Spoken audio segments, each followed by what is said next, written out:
In 1876, a newspaper in Nevada reported the discovery of a human skeleton measuring 11 feet tall. The bones were displayed publicly for 3 weeks before being sent to the Smithsonian Institution. They were never seen again. But here's what nobody talks about. This wasn't an isolated incident. Between 1850 and 1910, American newspapers documented over 200 similar findings across 47 states. Giant skeletons, giant tools, giant everything. Then, sometime around the turn of the 20th century, these reports simply stopped. Not gradually, abruptly, as if someone closed a door and locked it. I've spent 6 months tracing these newspaper archives, cross-referencing museum catalogs, and examining photographs that don't quite fit the narrative we've been taught. What I found isn't just about missing bones, it's about missing context, missing measurements, and a peculiar pattern of disappearances that extends far beyond American borders. In the next 17 minutes, I'm going to walk you through 7 specific anomalies that official history struggles to address. Not theories, observations. Not accusations, questions. By the end, you'll understand why some researchers believe we're looking at the remnants of a civilization that operated on a scale we can barely comprehend, and why others insist there's a perfectly rational explanation for everything. I won't tell you which side is right, because honestly, I'm still trying to figure that out myself. Let's start with something you can verify yourself: Devil's Tower in Wyoming. The official designation, a volcanic intrusion formed 60 million years ago. Igneous rock pushed up through sedimentary layers, cooled, and the softer rock eroded away, leaving this 264-meter column of hardened magma. That's what the National Park Service says, that's what geological surveys confirm, that's what thousands of scientists across 2 centuries have documented. But look at the structure itself. Perfect hexagonal columns, stacked like a bundle of pencils, geometric precision that igneous formations rarely achieve. And here's where it gets interesting.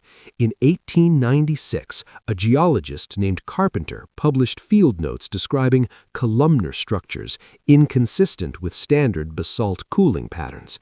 His report mentioned unusual silica concentrations and organic carbon traces that he couldn't explain. The report exists in the Geological Society archives in Denver.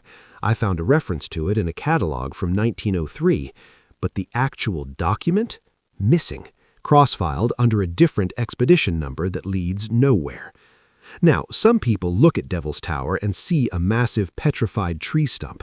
They point to the columnar structure, the plateau top, the way debris fans out at the base like bark fragments. They reference Native American oral histories. The Lakota called it Bear Lodge, but older stories describe it as a sacred tree before it turned to stone. The Kiowa have similar accounts, trees that reached the sky, then transformed into rock during a great catastrophe. Is that what happened? I don't know. What I do know is that silicification, the process of organic material turning to stone, can preserve cellular structure. Petrified forests exist worldwide. We have fossilized tree trunks 40 meters long. So the question isn't whether trees can petrify. The question is, how large could they have been? In 1952, a forestry journal published measurements of ancient sequoia stumps in California. One measured 17 meters in diameter. That's from a tree that fell approximately 2,000 years ago. We have physical evidence. Now extrapolate. If a tree from 2 millennia ago reached that size, what about trees from 10,000 years ago, 20,000? Before the last ice age, when atmospheric conditions were different, oxygen levels potentially higher, and growth patterns unconstrained by modern climate zones. The botanical research here gets murky. Some scientists argue that structural limitations prevent trees from exceeding certain heights, the physics of water transport, cellular strength, gravitational stress. Others point to extinct species like Archaeopteris, which grew 40 meters tall 380 million years ago, or Lepidodendron, which reached 50 meters in the Carboniferous period. The fossil record shows us that plant giantism was real. The debate is about scale and timeline. But here's the detail that made me pause. In the 1930s, a logging company in Oregon reported cutting down a Douglas fir that measured 126 meters tall. The measurement was taken by certified surveyors. Photographs exist. The lumber was processed and sold. This happened less than 100 years ago. So we're not talking about prehistoric speculation. We're talking about documented modern giantism in flora. Which brings me back to those newspaper reports. I started compiling them systematically. The New York Times, 1880, page 6, bones of enormous size discovered during railroad excavation in Pennsylvania. The San Diego Union, 1895, giant skeleton unearthed measuring 9 feet in height. The Arizona Gazette, 1909, explorer discovers cave containing mummified giants and Egyptian artifacts in Grand Canyon. That last one is particularly interesting because the article provides specific details. The explorer's name, G.E. Kincaid, the institution he worked for, Smithsonian. The location, a cave system above Marble Canyon. The article describes hieroglyphics, copper tools, and mummified remains of beings who stood 8 to 9 feet tall. It ran on April 5, 1909, front page. I contacted the Smithsonian. Their official response, no record of anyone named G.E. Kincaid, no expedition to the Grand Canyon in that period, no such artifacts in their collection. The Arizona Gazette was a legitimate newspaper. Circulation records confirm it existed and published daily. But this particular story, they suggest it was a hoax, perhaps an April Fool's edition published a few days late. Except April Fool's Day is April 1st. This ran on the 5th. And the article spans multiple columns with detailed descriptions, measurements, and sketches. That's an elaborate hoax for no apparent reason. Unless, of course, there's a reason we're not seeing. Now here's where I need you to stay with me because this is where the pattern emerges. Similar reports appear globally. In 1857, workers in County Antrim, Ireland, discovered a skeleton measuring 12 feet 4 inches. Documented in British medical journals, displayed at Trinity College, then gone. In 1895, French miners found remains of giants in a cave near Montpellier, multiple skeletons ranging from 9 to 11 feet. Local museum acquired them. Fire destroyed that wing in 1913. Convenient. Russia, 1919. Soldiers during the Civil War reported finding a mass grave in the Caucasus Mountains containing unusually large skeletons. The site was excavated by the Soviet Academy of Sciences in 1921. Results classified.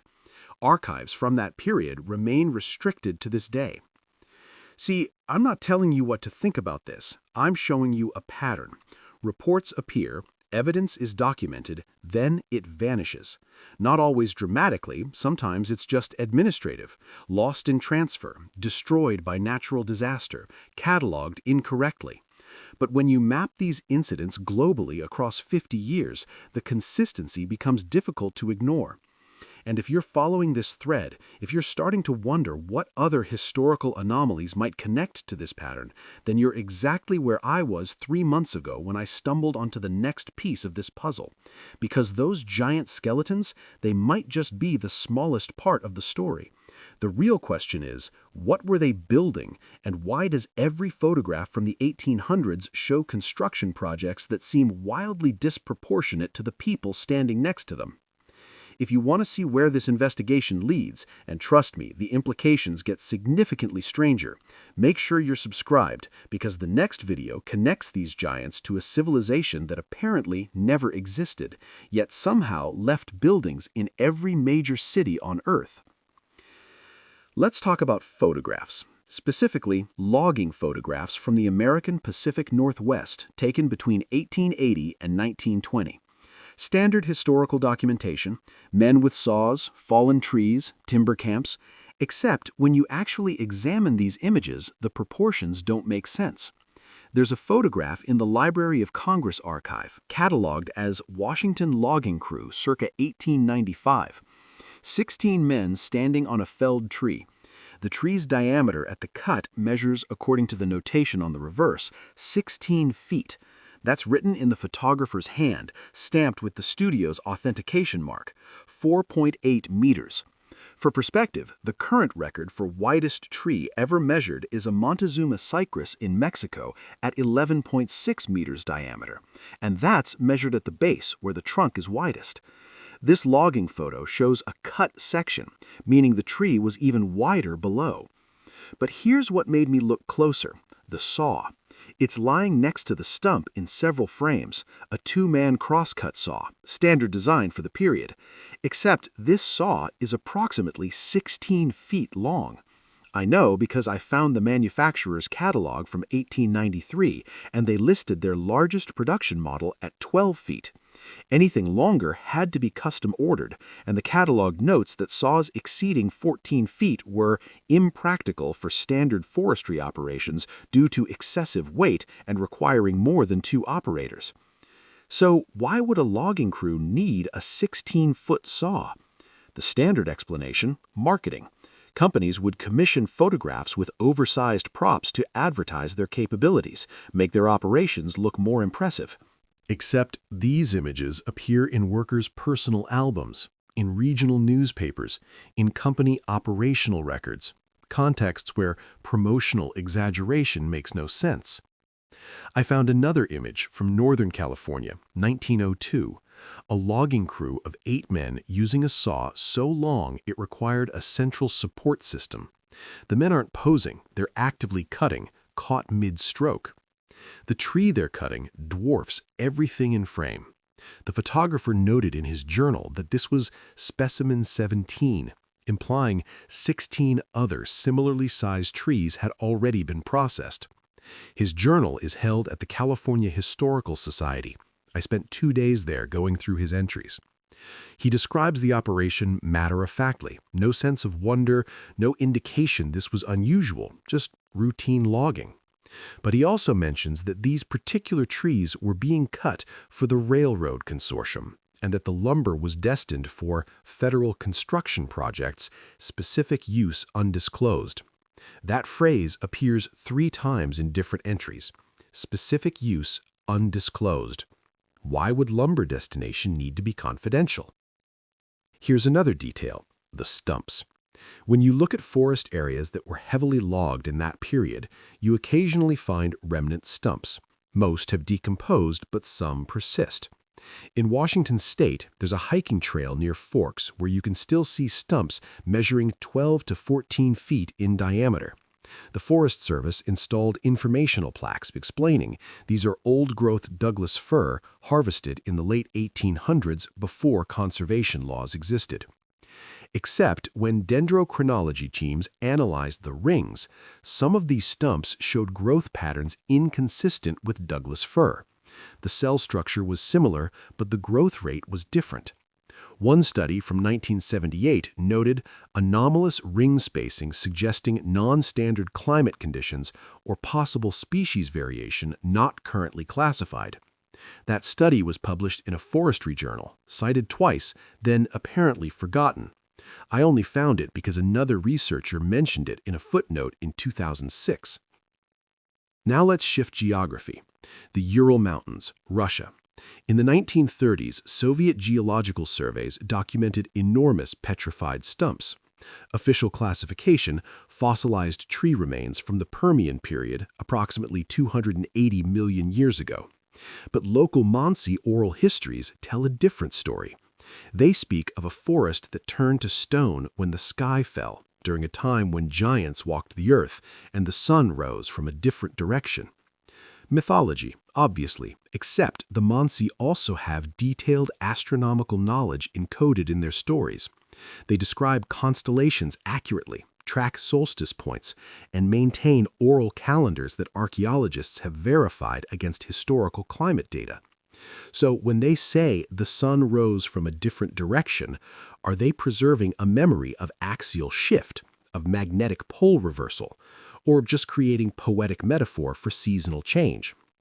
The Geological Survey noted something peculiar about those Ural stumps. They contain higher concentrations of silica than typical petrification processes produce, almost as if rapid mineralization occurred rather than gradual fossilization. That's consistent with catastrophic burial, sudden, violent coverage by mineral-rich sediment. But what kind of event produces that effect across an entire mountain range? Back to North America. In 1923, a gold prospector in Nevada wrote a letter to the Bureau of Land Management. He discovered what he described as a forest of stone in a remote canyon. Trees turned to rock, still standing upright, some measuring 40 feet around at the base. The BLM sent an assessor. The report confirms the existence of petrified wood formations, but notes they are fragmented and scattered, not in growth position. The prospector's description doesn't match the official findings. I tried to locate this site using the coordinates from the BLM report. The area is now part of a restricted military testing range, access prohibited since 1951. Maybe coincidence. Maybe the land had qualities useful for military purposes. Or maybe something in that canyon was worth keeping people away from. Let me introduce another element, the tools themselves. Museums across America hold collections of what are cataloged as ceremonial axes from various indigenous cultures. Oversized implements, beautifully crafted, but far too large for practical use by average-sized humans. The standard interpretation, ritual objects, symbols of power, not functional tools. But I examined several of these pieces at the Milwaukee Public Museum. One particular axe head measures 18 inches across, weighs 43 pounds. It has wear patterns, micro-abrasions on the blade edge consistent with repeated impact against hard material. The wood handle, original, carbon dated to approximately 900 years ago, shows compression damage in the grip areas. Someone used this tool extensively. Someone with hands large enough to wield a 43-pound axe effectively. The curator told me the prevailing theory is that these were wielded two-handed by multiple people during group ceremonies. Possible, but the wear pattern suggests single-user operation. The handle shows uniform compression, not the asymmetrical stress you'd expect from collaborative use. And here's what I can't stop thinking about. If you needed to cut trees that were 16 feet in diameter, you'd need proportionally sized tools. A standard axe would be useless. You'd need something massive, something exactly like these ceremonial implements. I'm not saying these were giant lumberjack tools. I'm saying the physical evidence presents questions that the ceremonial explanation doesn't fully address. Maybe there's a perfectly reasonable explanation I haven't encountered. Maybe archaeologists have data I haven't accessed. But from where I'm standing, with these photographs, these measurements, these artifacts laid out in front of me, the official narrative feels incomplete. And if the tools are oversized and the trees were genuinely that enormous, then we need to ask, where did all that lumber go? Because if you process timber on that scale, you're not building log cabins, you're building something monumental, something that would require massive infrastructure, something that might still be standing today misidentified as something else entirely. Which brings us to the structures themselves, and to a name you've probably never heard: Tartaria. Open a map from 1700. Any cartographer, French, Dutch, English, doesn't matter. Look at the landmass covering most of northern Asia. It's labeled Tartary or Tartaria. Enormous territory, stretching from the Caspian Sea to the Pacific Ocean, presented as a distinct region, sometimes subdivided into independent Chinese and Russian Tartary. Now open a modern map. That label is gone, completely absent. The land is still there, obviously. It's now distributed between Russia, Kazakhstan, Mongolia, and northern China. But the name Tartaria has been erased so thoroughly that most people have never heard of it. When I first encountered this in an old atlas at the British Library, I assumed it was simply an outdated European term for a region they didn't fully understand, like how the Indies once referred to everything from India to the Americas. But then I started finding references in primary sources. In 1752, Voltaire wrote about Tartarian customs. In 1781, Johann Gottfried Herder discussed Tartarian history. In 1819, John Bell published a detailed travelogue, Travels from St. Petersburg in Russia to various parts of Asia. He spent years in Tartary, described cities, trade routes, political structures. This wasn't vague speculation about distant lands. These were eyewitness accounts from educated observers. The Encyclopaedia Britannica 1871 edition contains a substantial entry on Tartary. It describes the geography, climate, population, and governance. It mentions major cities, Tobolsk, Samarkand, and others. It discusses Tartarian architecture, which it characterizes as grand in scale, utilizing techniques of uncertain origin. That last phrase stopped me. Techniques of uncertain origin. In an encyclopedia entry that otherwise presents everything as established fact, that qualifier stands out. What techniques? The text doesn't elaborate, but I found a footnote reference to a French archaeological survey from 1864. The survey examined building foundations in what is now Uzbekistan. The lead archaeologist, Marchand, noted that some structures displayed precision stonework inconsistent with known regional practices of any documented period. I tracked down Marchand's original report in the French National Archives. He describes megalithic foundations, massive stone blocks, some weighing estimated 20 to 30 tons, fitted together without mortar. The precision was so exact that he couldn't insert a knife blade between blocks. He compared the technique to ancient Peruvian masonry, but noted that no historical record explained how such methods appeared in Central Asia. His report included sketches. I'm looking at photocopies right now. These foundations supported structures with doorways measuring 12 to 15 feet high. The doors themselves, where remnants survived, were proportioned for that height, not ceremonial arches, but functional entrances. The buildings weren't temples or palaces. Marchand's notes describe them as administrative or residential, based on internal layout. Regular buildings, just scaled up. Now here's where the timeline gets interesting. Most of these sites, according to Marchand, showed evidence of destruction or abandonment around the early 19th century. Not ancient ruins, recent ones. He found personal items, buttons, utensils, fragments of fabric, all consistent with early 1800s manufacture. He also found something else, evidence of intense heat. Scorched stone, melted metal, layers of ash, as if the structures had burned catastrophically. Multiple sites showed the same pattern, abandonment and burning, circa 1800 to 1820. Marchand attributed this to regional conflicts, which is reasonable. The Napoleonic Wars disrupted trade routes, the Russian Empire was expanding aggressively, local khanates were collapsing. Plenty of historical turmoil to explain destruction. But when I cross-referenced his locations with Russian military records from that period, I found something odd. Several of the sites Marchand surveyed were described in Russian dispatches as already in ruins upon arrival, not destroyed during conquest, already destroyed before Russian forces reached them. One officer in 1817 noted in his regiment that his regiment found a city of considerable size, abandoned and burned, with no survivors located and no indication of where the population fled. A city. Not a village, not an outpost. The dispatch estimates the population capacity at 15 to 20,000 based on structure count, and nobody knew where they went. I started mapping these abandoned sites, concentrated heavily in modern Kazakhstan, Uzbekistan, Western China.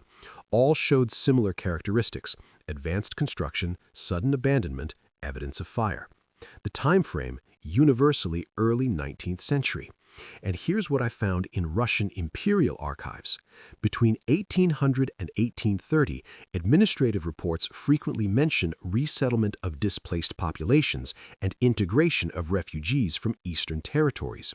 Thousands of people showing up at Russian border towns speaking languages that didn't match established regional groups. Where were they coming from? The reports don't say. They're processed, assigned to new locations, and the documentation ends.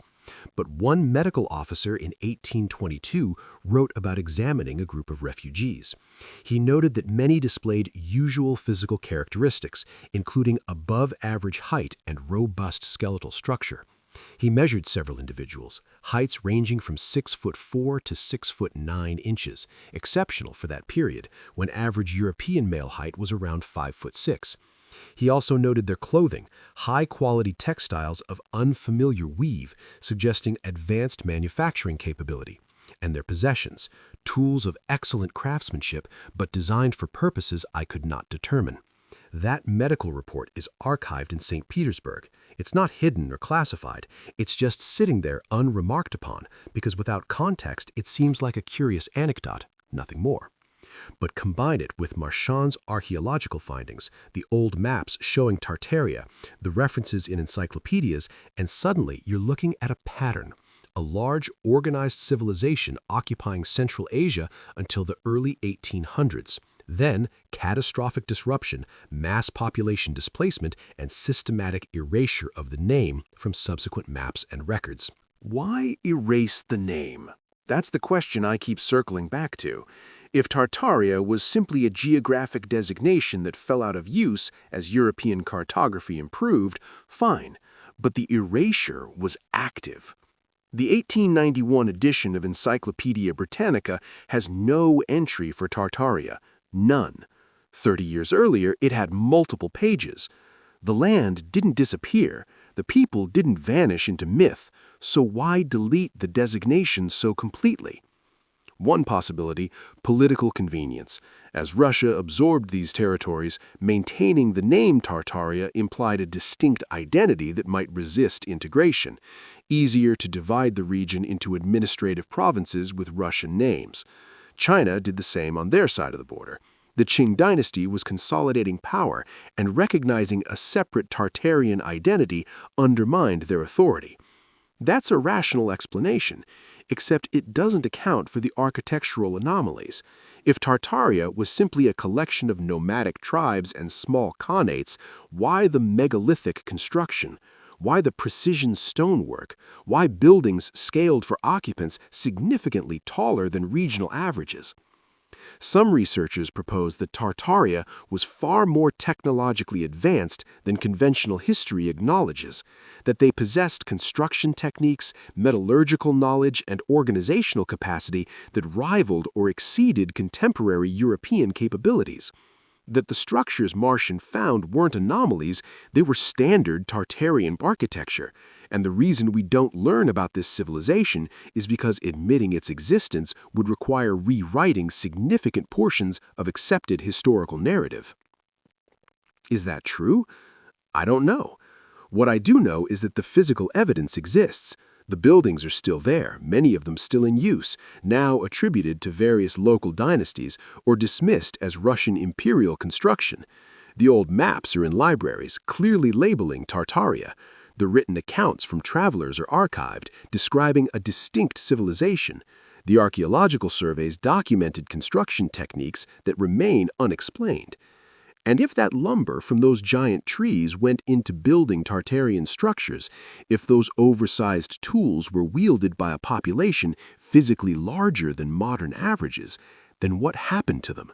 Where did they go when their cities burned? Because if you follow the refugee reports, if you trace the displacement patterns, some of those populations ended up in places you wouldn't expect, including North America. Which means the story of those giant skeletons isn't separate from Tartaria. It might be the same story, just on a different continent. In 1812, North America experienced what historians call the year without a summer, except it was 1816, actually, following the eruption of Mount Tambora in Indonesia. Massive volcanic event, global climate impact, crop failures, widespread famine, well documented, scientifically explained. But when I started looking at American newspaper archives from that period, I found something strange. The weather disruptions started earlier. In 1812, newspapers in New England reported unusual atmospheric phenomena: reddish fog, prolonged twilight, temperature drops in summer months. Vermont farmers noted crop failures in late summer 1812. New York harbors recorded unusually early ice formation in autumn 1812. These are documented in regional papers, not sensationalist accounts, just practical reporting of conditions affecting commerce and agriculture. Then there's a gap. Between 1813 and 1815, newspaper archives from multiple regions show missing issues, not isolated gaps, systematic holes. The American Antiquarian Society in Worcester holds one of the most complete collections of early American newspapers. I went through their catalog, dozens of papers from Pennsylvania, New York, Vermont, Ohio, all missing significant runs from this period. Fire damage accounts for some, normal deterioration for others, but when I mapped it, the pattern was geographically concentrated, primarily along the Appalachian Range and the Ohio River Valley. An archivist there told me that during the War of 1812, many small-town papers suspended publication due to resource shortages. Reasonable explanation. But several papers that suspended in 1812 didn't resume until 1817 or 1818, well after the war ended in 1815. What were they doing during those missing years? I found a partial answer in personal correspondence. The Connecticut Historical Society has a collection of letters from a merchant named Silas Waterman. In September 1816, he wrote to his brother describing great disturbances in the Western Territories and mentioning that travelers report entire settlements abandoned between Pittsburgh and the Ohio country. He notes that this isn't due to the war, which had concluded, but to other causes not openly discussed in public forums. Other causes. What causes? He doesn't specify, but in a follow-up letter from March 1817, he mentions that the government is quietly encouraging resettlement of certain areas, offering land grants to families willing to relocate to regions recently depopulated. This matches government records. The Land Office did indeed offer favorable terms for Western settlements starting in 1817, officially to support post-war expansion. But here's what's interesting. Some of those land grants came with unusual stipulations. Several required that settlers clear existing structures and establish new foundations. Why would you demolish existing buildings if you're trying to encourage settlement in underpopulated areas? Wouldn't you want settlers to use whatever infrastructure was already there? I found references to these demolitions in county records from Ohio and Indiana. Buildings described as of uncertain origin or prior occupation. One surveyor's report from 1818 describes a stone structure in southern Indiana built to proportions exceeding standard residential scale, with doorways of unusual height and cellars of exceptional depth. The report recommends demolition because the structure's design is unsuitable for typical agricultural family occupation. That structure was torn down in 1819. The stone was repurposed for a new courthouse. The original building's dimensions are noted in the surveyor's report: 42 feet long, 26 feet wide, ceiling height 14 feet. For comparison, typical farmhouse ceiling height in that era was 7 to 8 feet. This building was essentially double height throughout. The doorways measured 10 feet. The windows started at 6 feet off the ground. Who builds a farmhouse with 10-foot doorways? The surveyor had no explanation. He just noted it was impractical and recommended demolition. But what if it wasn't impractical for the original occupants? What if they were built to scale for people who were, on average, 8 to 9 feet tall? Now, I want to be clear. I'm not asserting that's what happened. I'm showing you the documented evidence and asking the question. Because when you find oversized structures dated to early 19th century in the same regions where newspaper archives have gaps, during the same period when government records mention resettlement and demolition programs, the pattern suggests something was happening that wasn't being publicly discussed. There's a military component, too. In 1814, the U.S. Army established a series of new forts across the Northwest Territory. Official purpose: protection against British incursion and Native American conflicts. But several of these forts were positioned in locations with no strategic value for those threats. Fort Armstrong, established 1816 on Rock Island in Illinois. The location offered no particular advantage against British forces operating from Canada, and local Native American populations were relatively peaceful at that time. Yet the fort was built with unusually robust fortifications. One military engineer's report describes the walls as sufficient to withstand siege equipment, though no such equipment exists in theater. Siege equipment. Who were they expecting to fight? The War of 1812 was over. The fort's position didn't control any major waterway or trade route, but it was built to military specifications that exceeded apparent necessity. I found similar patterns at Fort Snelling in Minnesota, Fort Leavenworth in Kansas, and several others established between 1815 and 1820, all positioned in the interior, away from borders, all built with fortifications exceeding apparent defensive needs, and all established during this same narrow window. Cross-referencing this with those newspaper reports about giant skeletons, many of the discoveries happened during construction of these forts or during railroad excavations that connected them. The Nevada skeleton I mentioned at the start, found during railroad grading in 1876. That railroad was part of a network that connected Fort Churchill and Fort Ruby, both established in the 1860s during the same expansion pattern. What were they finding during these excavations? The newspaper reports tell us skeletal remains of unusual size, but also artifacts, copper tools, stone implements, ceramic vessels, all described as of unknown origin or attributed to ancient peoples. But the condition of many artifacts suggested they weren't ancient. They showed minimal corrosion, minimal deterioration. Some metal objects retained sharpness. Stone tools showed fresh fracture patterns. The Smithsonian collected many of these items. I can verify that from acquisition records. Between 1867 and 1908, the institution logged thousands of artifacts from Western excavations. The records are clear: items received, cataloged, assigned storage numbers. But when you try to locate those items in current collections, most are listed as lost, destroyed in fire, or transferred to unspecified location. In 1865, the Smithsonian's main building suffered a fire. Significant portions of the natural history collection were lost. That's documented, verified, tragic, but understandable. Except the fire damage was primarily in the upper floors and western wing. The archaeological storage was in the basement and eastern wing.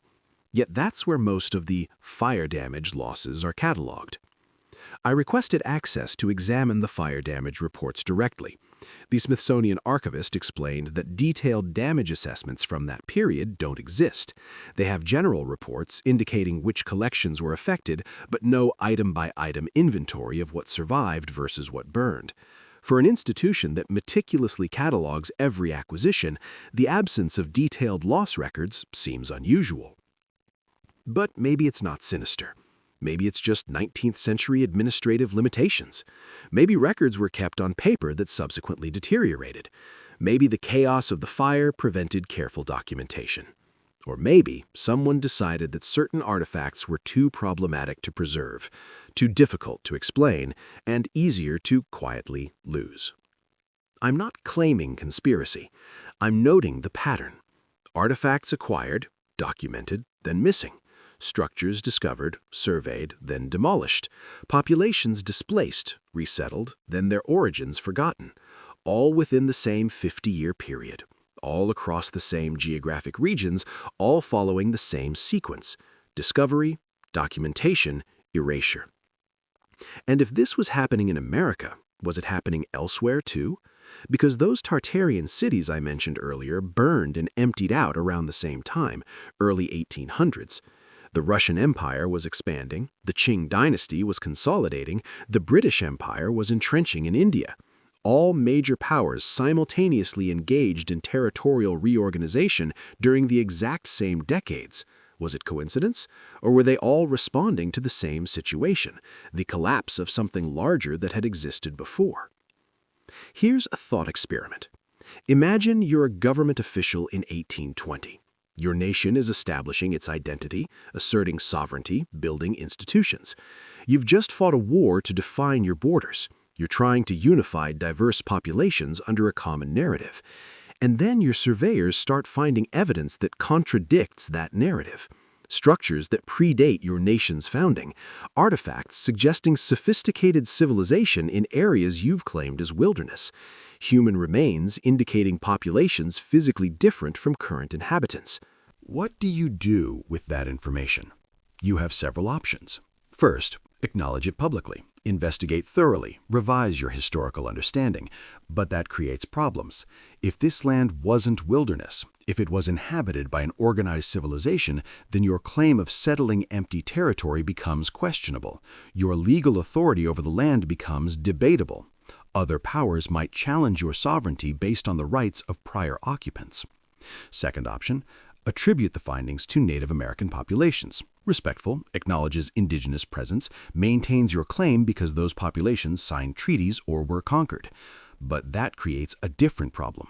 If Native Americans built megalithic stone structures and possessed advanced metallurgy, it contradicts the narrative of primitive tribal societies that European civilization needed to elevate. It suggests technological parity or even superiority, which undermines the justification for displacement and forced assimilation. Third option, classify the findings as anomalous, decline to interpret them, quietly store the evidence, and allow the narrative you prefer to become the accepted history. Not through active deception necessarily, just through selective attention. You emphasize what fits your narrative, minimize what doesn't, and eventually the contradictions are forgotten. I'm not saying that's what happened. I'm saying those were the incentives in play. And when you look at how institutions actually behaved during this period, the third option aligns most closely with the pattern. The Smithsonian's first secretary, Joseph Henry, established the institution's collecting priorities in 1846. His mandate emphasized documenting the gradual progress of civilization, with particular focus on demonstrating the superiority of scientific knowledge over primitive beliefs. That framing shaped which artifacts were prioritized for study and display. Items that fit the progress narrative received attention. Items that complicated it were stored. This wasn't malicious. Henry was a respected scientist, genuinely committed to advancing knowledge, but his framework predetermined which knowledge was advanced and which was archived. If you believe civilization progresses linearly from primitive to advanced, that evidence of prehistoric sophistication becomes anomalous. Interesting, but not paradigm-shifting. It gets cataloged, stored, and eventually forgotten, not because someone is hiding it, but because it doesn't fit the framework that determines what's significant. The same pattern played out in Europe. In 1859, Darwin published On the Origin of Species. Evolutionary theory rapidly became the dominant framework for understanding natural history. Any evidence suggesting nonlinear development, sudden appearances of advanced traits, gaps in progression, was interpreted as incomplete fossil record, not as challenges to the theory. Again, not deception, just framework-dependent interpretation. And here's what's fascinating. Alternative frameworks existed. In the mid-19th century, some geologists proposed catastrophism, the theory that Earth's history was shaped by periodic catastrophic events rather than gradual processes. They pointed to evidence, global flood myths, synchronized extinction events, sudden climate shifts. But uniformitarianism won the debate. The idea that Earth changes gradually through consistent processes became orthodoxy because it was more compatible with emerging scientific methodology.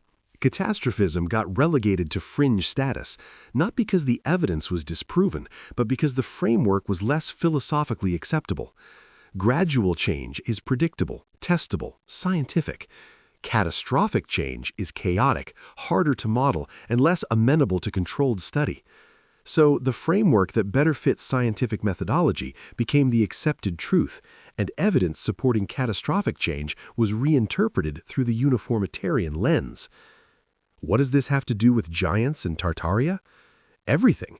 Because if you accept catastrophism, if you accept that Earth experienced periodic devastating events that reset civilizations, then finding evidence of sophisticated pre-modern civilizations becomes expected, not anomalous. Those megalithic structures aren't mysterious. They're survivable architecture designed by people who knew catastrophes were possible. Those oversized tools aren't ceremonial, they're practical implements for a population adapted to different environmental conditions. But if you accept catastrophism, you also have to accept that modern civilization isn't the inevitable pinnacle of linear progress. You have to accept that previous civilizations might have achieved comparable or greater sophistication and then collapsed. You have to accept that we might collapse too. That's psychologically and politically uncomfortable, which is why uniformitarianism has been so persistent despite accumulating evidence for periodic catastrophic events. And here's where we return to those 1800s displacement patterns. Suppose something catastrophic happened in the early 19th century, not a single event like Tambora, but a series of interconnected disruptions, atmospheric disturbances, climate instability, seismic activity, possibly even magnetic field fluctuations. Suppose this disrupted established civilizations across multiple regions simultaneously. Populations would be displaced, structures would be abandoned or destroyed, knowledge would be lost. In the aftermath, emerging powers would fill the vacuum.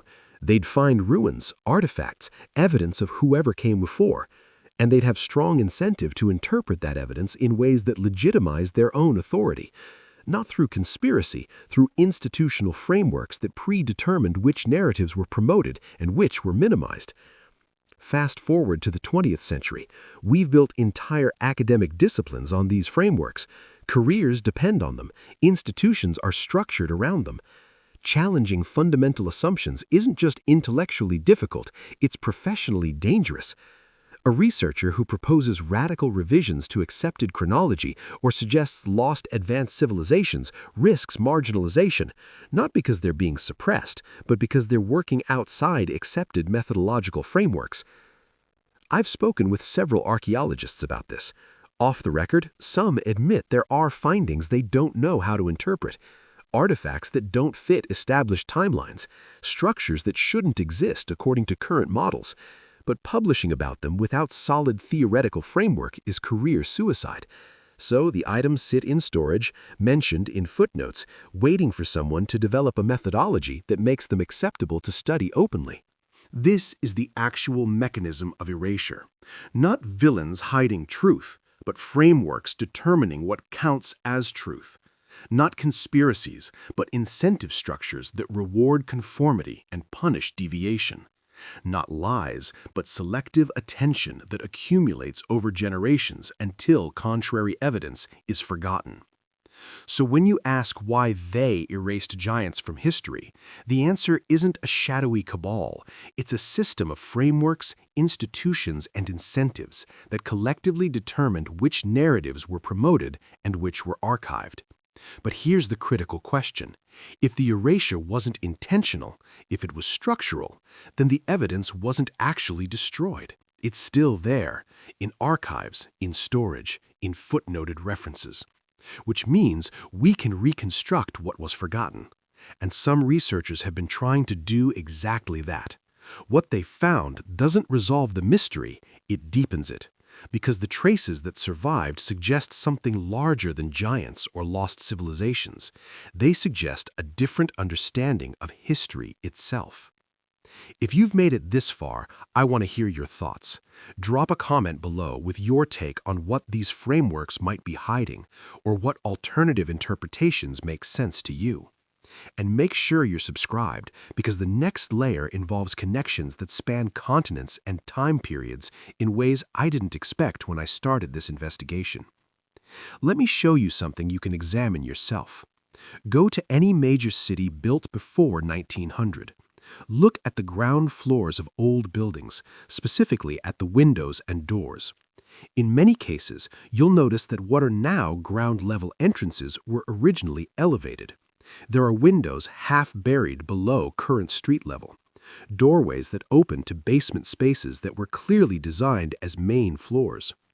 The standard explanation, street level has risen over time due to infrastructure development, repeated paving, utility installation.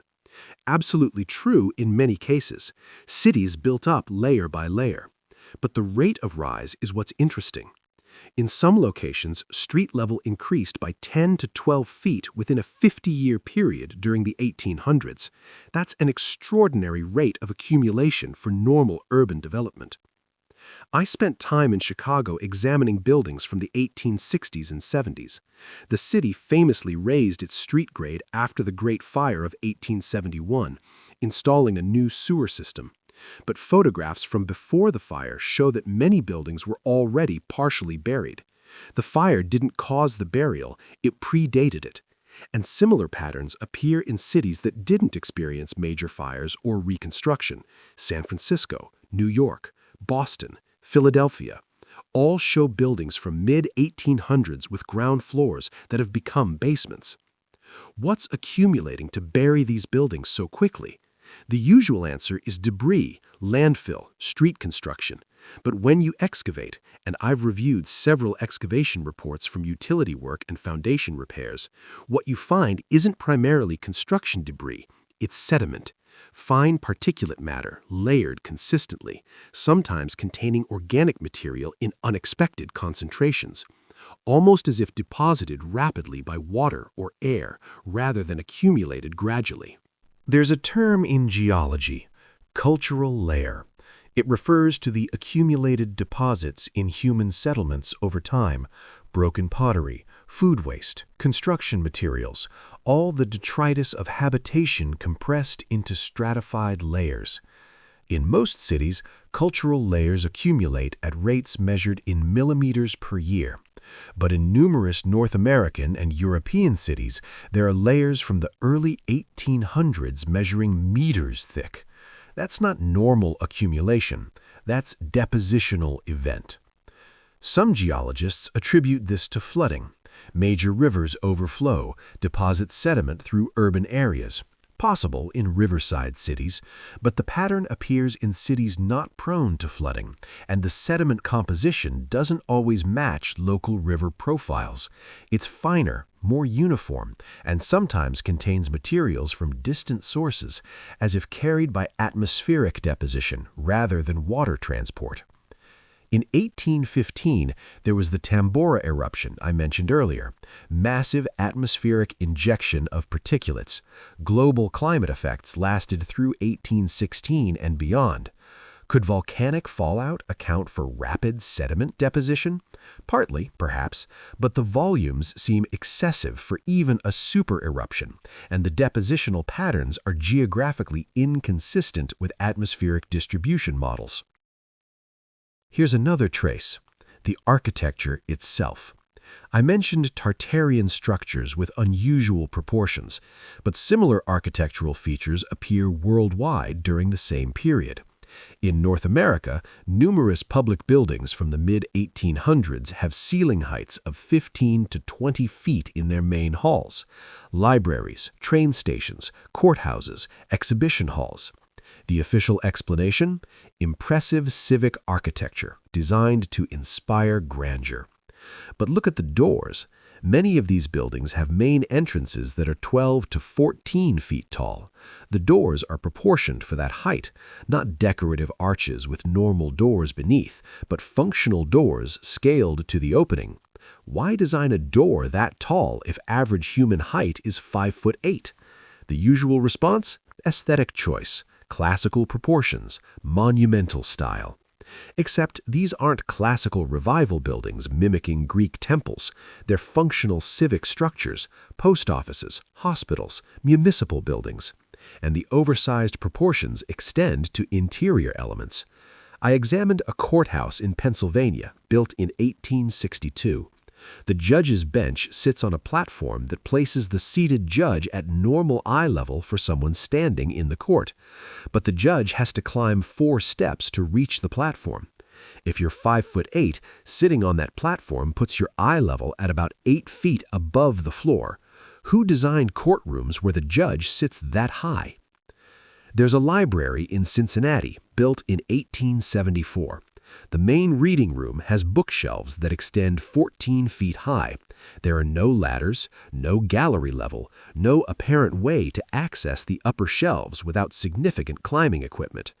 Original photographs from the library's opening show the shelves fully stocked, books visible at every level. How did they stock those upper shelves? How did patrons access them? The library burned in 1955. When they cleared the site, construction crews found that the building had a basement level that was never listed in official plans. The space was fully finished, plastered walls, tiled floors, electrical fixtures, but no internal stairway connected it to the main building.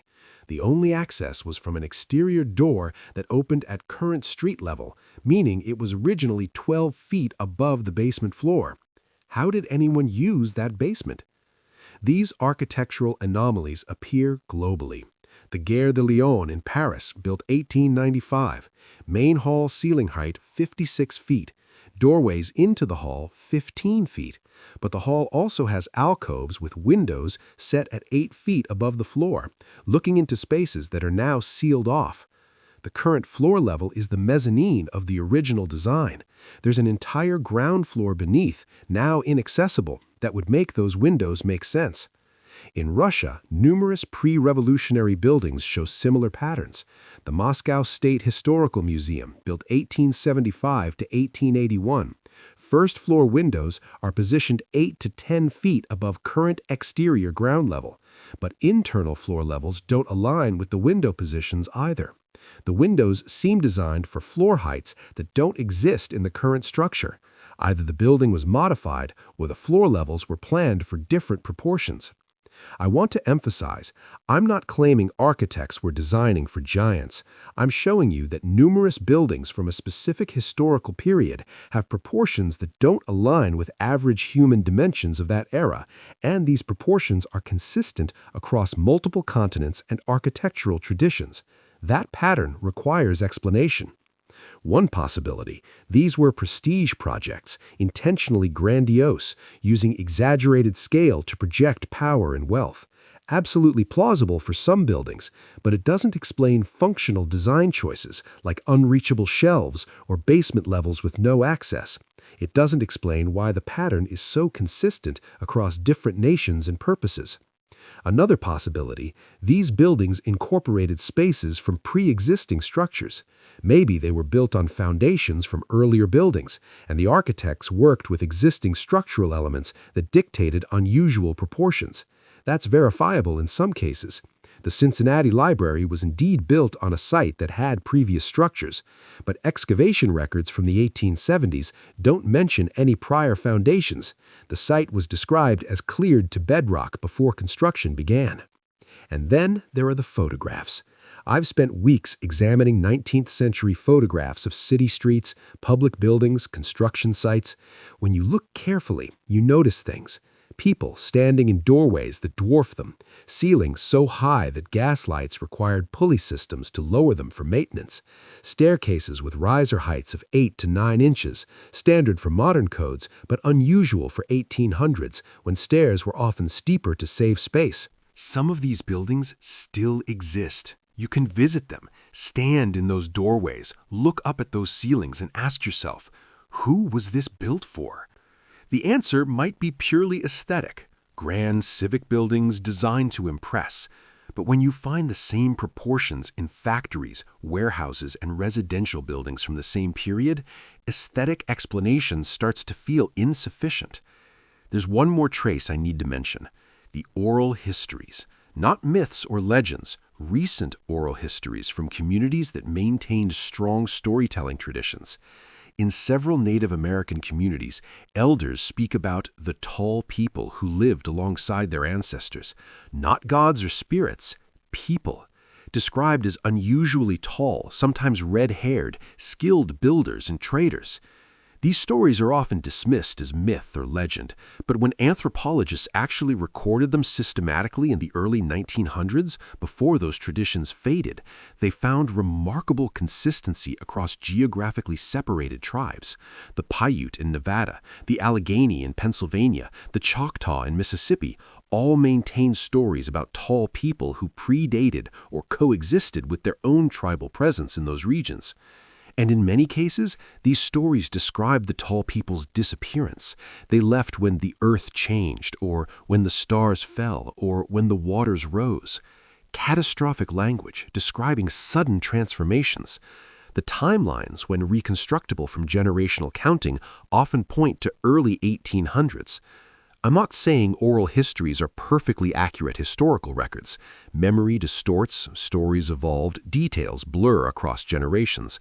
But when you have consistent narratives across disconnected communities describing similar events in similar timeframes, and when those narratives align with physical evidence, buried buildings, oversized architecture, sediment deposition, it suggests something happened that these communities witnessed and preserved in the only record-keeping system they had: storytelling. So we have structures that suggest different proportions. We have sediment layers that suggest rapid deposition. We have oral histories that suggest catastrophic change. We have architectural anomalies that span continents. But we don't have a unified explanation that connects these elements into a coherent narrative. And maybe that's because we're still asking the wrong questions. Maybe, instead of asking, were there giants, we should be asking what kind of event could simultaneously bury cities, displace populations, and erase an entire civilization from maps within a 50-year period? Because when you frame it that way, you're not looking for hidden people, you're looking for a hidden catastrophe. And the implications of that search go far beyond giants. Let me bring this full circle. We started with newspaper reports of giant skeletons. We found patterns of discovery and disappearance. We traced connections to Tartaria, an empire that existed on maps for centuries then vanished from historical record. We examined displacement patterns in the early 1800s, architectural anomalies, sediment layers, and oral histories, all pieces of something larger. This is how frameworks change. Slowly, grudgingly, only when evidence becomes overwhelming and technology makes denial impractical. But the evidence was always there. The oral traditions, the earthworks, they didn't suddenly appear in 2015. They were there all along, invisible to frameworks that didn't predict them. So let's apply this to giants and Tartaria. The evidence I've shown you, newspaper reports, architectural anomalies, sediment layers, oral histories, all exists. It's in archives, libraries, museums, visible on city streets. It's not hidden, it's just not emphasized, because it doesn't fit the frameworks that determine what we consider historically significant. Could those frameworks be wrong? Obviously. Frameworks change constantly as evidence accumulates. Plate tectonics wasn't accepted until the 1960s, despite evidence dating back decades.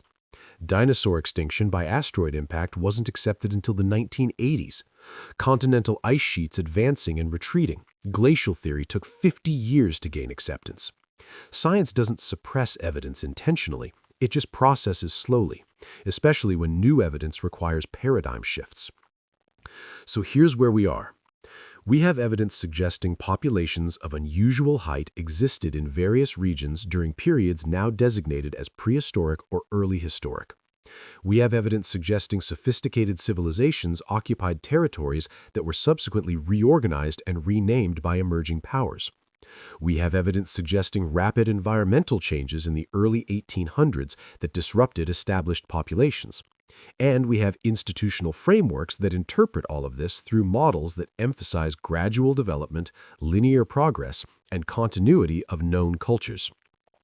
Are the frameworks wrong? Partially, probably. Historical models are always provisional, subject to revision as evidence accumulates. But are they completely wrong? That's harder to say, because the alternative frameworks, catastrophism, lost civilizations, non-linear development, have their own evidentiary problems. They explain some anomalies better, but they struggle with other aspects of the archaeological record. And that's the honest answer. We don't have a unified theory that explains everything. We have competing frameworks, each illuminating some evidence while obscuring others. The Giants and Tartaria framework explains architectural anomalies and displacement patterns, but struggles with genetic continuity and technological transmission. The Standard framework explains cultural development and archaeological stratification, but struggles with architectural anomalies and catastrophic displacement. Maybe both frameworks are partially correct. Maybe there were populations of unusual height, not mythical giants, but genetically distinct groups adapted to different environmental conditions. Maybe there were sophisticated civilizations in regions we now consider peripheral, and their collapse in the early 1800s created the displacement patterns we see. Maybe rapid environmental changes, whether from volcanic activity, seismic events, or other causes, disrupted established orders globally, and emerging powers filled the vacuum with narratives that legitimize their authority. Or maybe I'm wrong. Maybe the newspaper reports were hoaxes or misidentifications. Maybe the architectural anomalies have conventional explanations I haven't encountered. Maybe the sediment layers are normal urban accumulation. Maybe oral histories are mythologized versions of mundane events. Maybe Tartaria was just a cartographic label for regions Europeans didn't fully understand, and its disappearance from maps reflects improved geographic knowledge, nothing more. I've shown you the evidence I've found. I've tried to present it fairly, acknowledging alternative explanations, noting where my interpretation might be biased or incomplete. The question now is, what do you do with this information?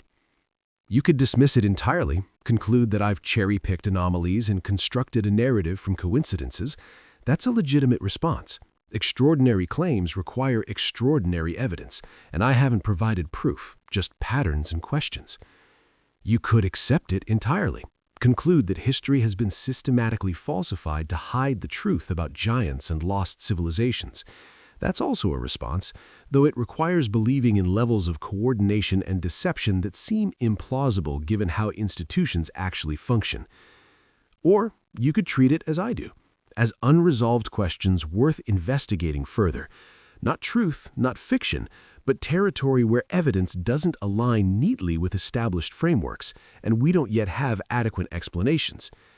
That's uncomfortable, because we like certainty. We like knowing what's true. But uncertainty is often the most honest position when evidence is fragmentary and frameworks are contested.